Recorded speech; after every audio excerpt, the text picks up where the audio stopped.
I do want to add one thing to what you said about all the flattery, which obviously is true. There's a small group of people who add one other thing to that. Sometimes they don't even use the flattery, but whether they do or they don't, and many of them do. And I'm thinking of Netanyahu among others, Putin also, is when they're in a position to do so, they also show that he can't control them. And then he absolutely doesn't know what to do. I mean, when Netanyahu went ahead and made further attacks after Trump declared that he wouldn't and couldn't, other than cursing on his way to the helicopter, he's just sort of turned the other way, basically. Zelensky, the same thing. They tried to embarrass Zelensky at the White House, and you have no cards and all the rest of it. And now they just don't even talk about him anymore, mostly. Right? So when people who are in a position to defy him do, and he realizes he can't do anything about it, he just moves on to something else. Yeah, you're absolutely right. It's the Putin spank. It's like they do all the kiss up, and then every once in a while they'll like give a little spank, and he doesn't know what to do with it. But it makes him know that they know what his game is. No, you're absolutely right. I think that's a really important point. Anyway, thanks, Steve. Denise! Hi, good morning, everybody.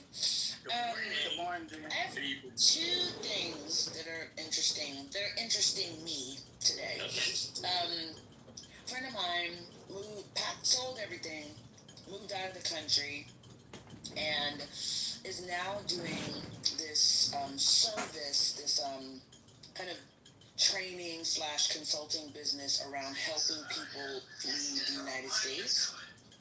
And so they're doing a webinar tonight, and they had allocated for 300 seats, right? So they advertised free webinar, come and learn about, how to leave the country and what that looks like. They had 1,100 people sign up. They had to go get additional licensure and whatever. And I've just kind of been sitting and thinking about that, of just like, what is the actual, as we're talking about like the permutations of all this, what's the actual impact, like the ways that we're actually changing, and how, feeling empowered to stand up, are people feeling hopeful, hopeless, and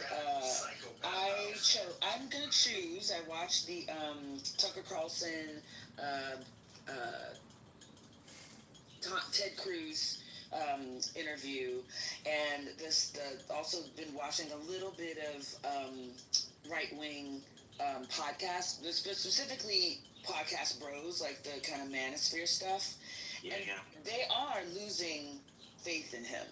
There is a pushback. There is a challenge, and there is a fracture that is happening.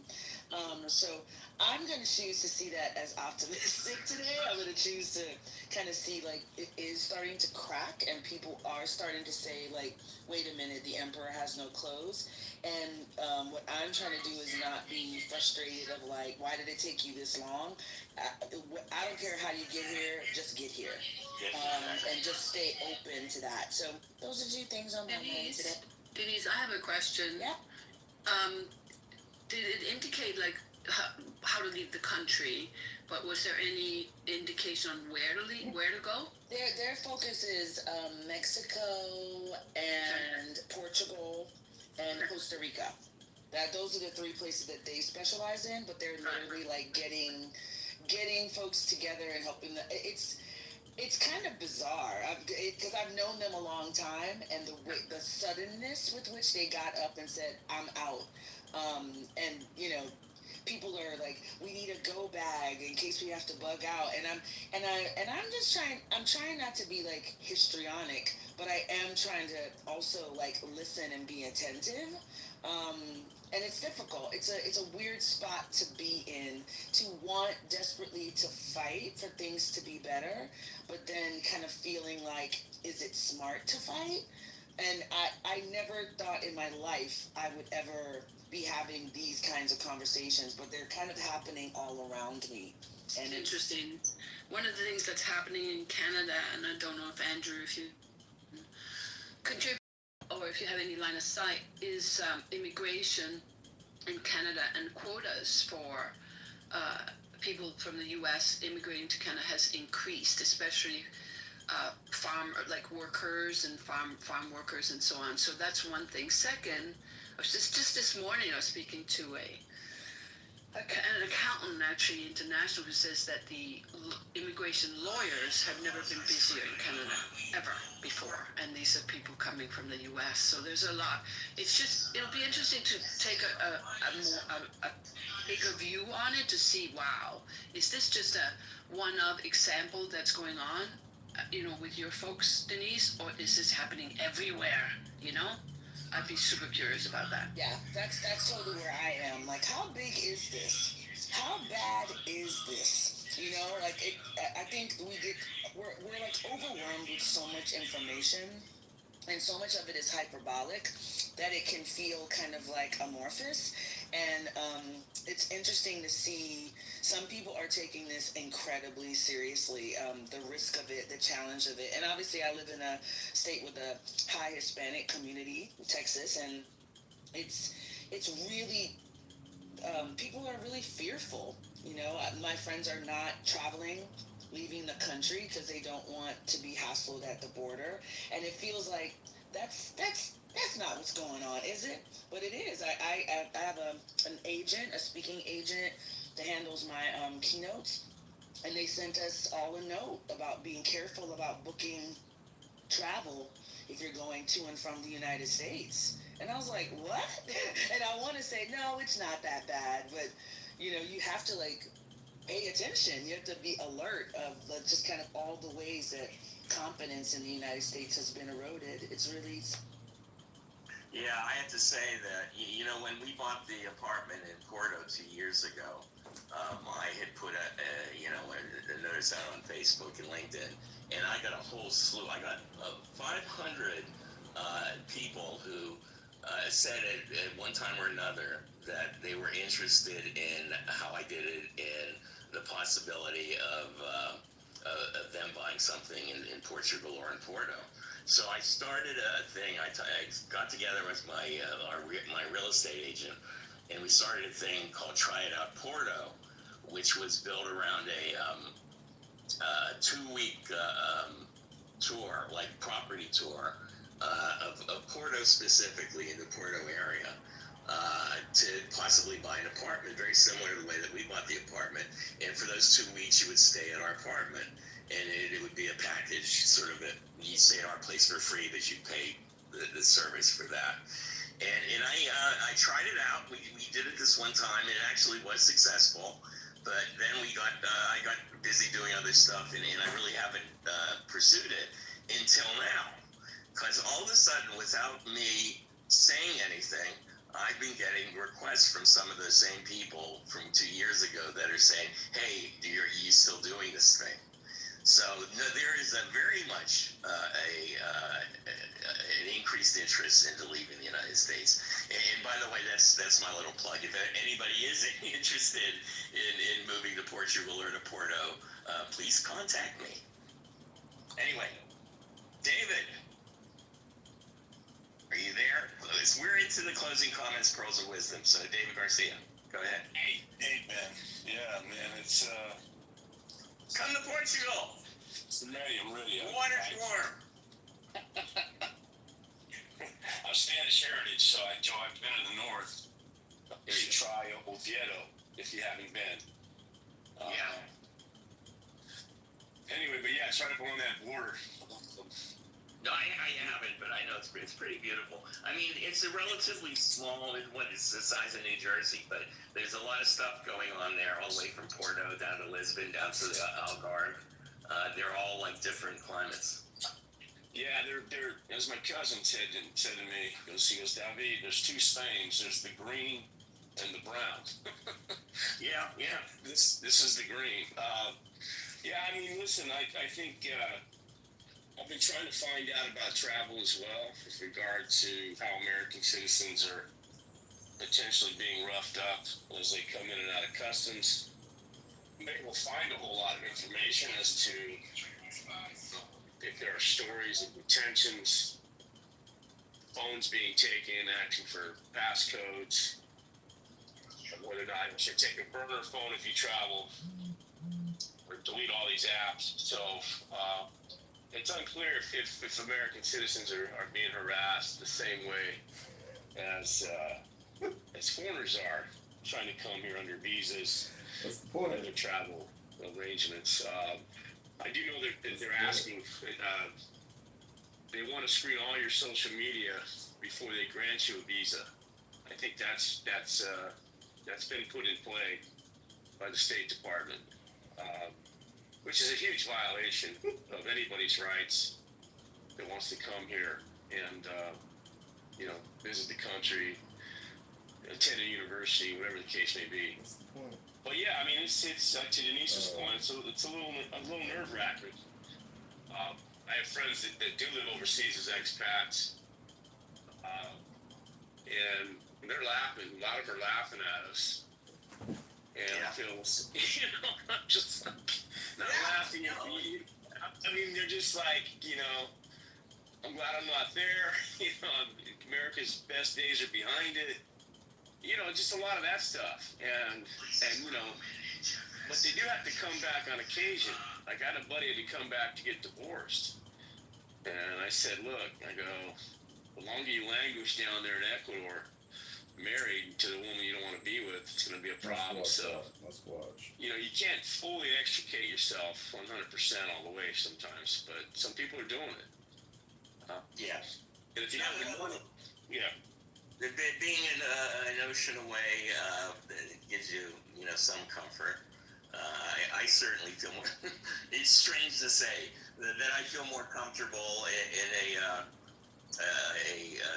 a high security zone in West Africa than I do in the United States. So that must say something. Yeah, I mean, I was saying, and I mean that's chilling, to be honest, man. I mean, that's not. That's very chilling, and you have to ask yourself, are we being paranoid, right? Are we being overly react? I don't think we are. Yeah.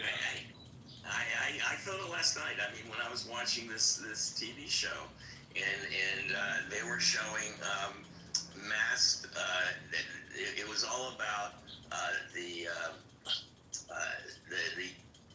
president federalizing the National Guard. Now, it happened in a complete opposite way. It was like the good guys were doing it, but it was the same thing.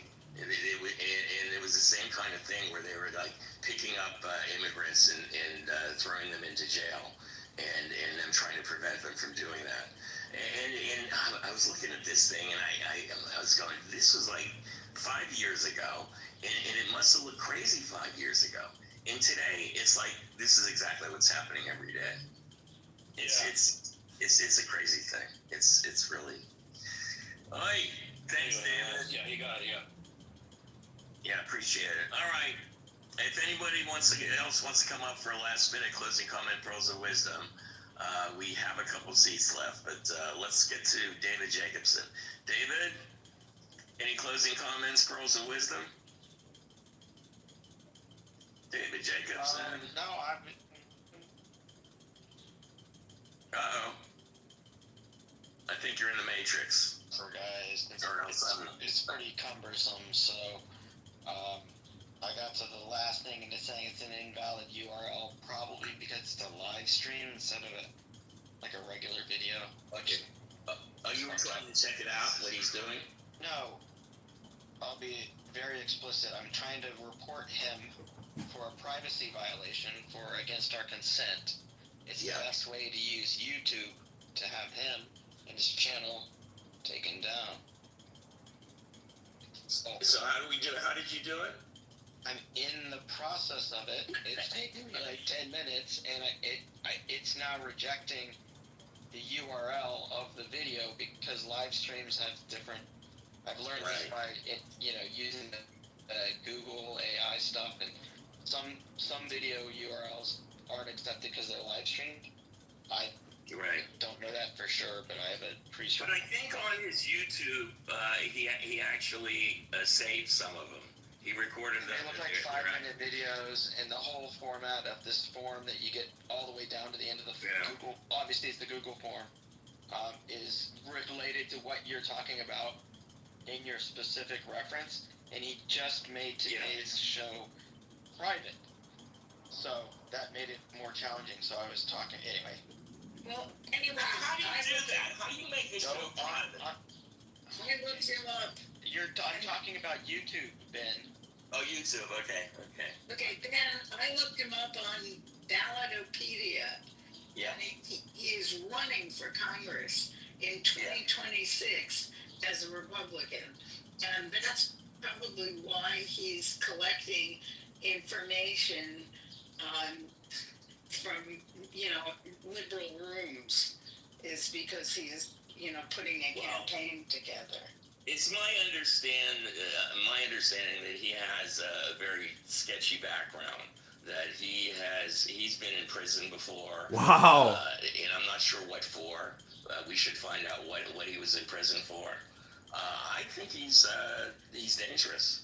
Information. Yeah. Good. Breyer put in the chat to play live Disney music, and then we can give him a copyright strike. That would do it. I didn't know. Don't laugh it off, Ben. Yeah, I'm not laughing You at all. need to know how to fight fire with fire in the digital realm. I'm not sure exactly how to do this, but I do know that we have a lot of people here who know about him, and there's other people, and I think if we all get together, we can nip this in the bud. I want to see him on Clubhouse, but I want to see him on YouTube as well. Yeah. Hi guys, I just want to. Hello. Yeah, go ahead. I just want to say I've been doing the exact same thing David's been doing since we started this morning. And I ran into the very same problem David did. I agree, we do need to put our smart minds together and find a way to take this person down. Wow. Yep, I agree. As a matter of fact, I may at some point do a pop-up where we can all talk about just this until we can get this done. We got to figure this out, and at the very least, to get Clubhouse to take care of it.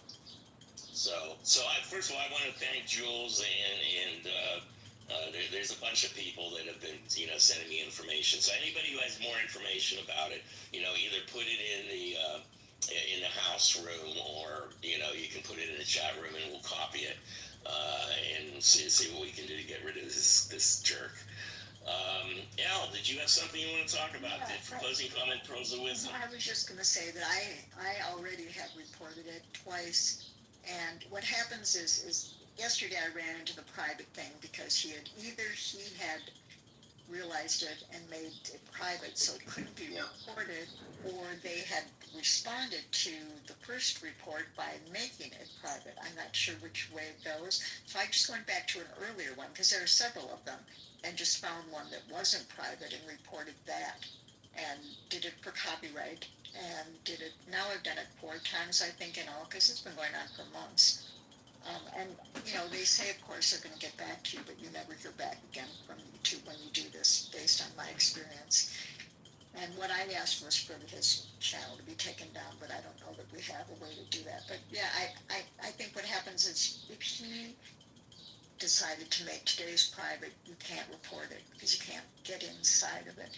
But there are many other ones that he's already done. You can go to any one of them and make the same report. So that's how I... Well, look, we know who he is, and we know he's supposedly running for Congress. So you know what? We go to the Republican Party in Illinois and go to his district and start finding out more about him.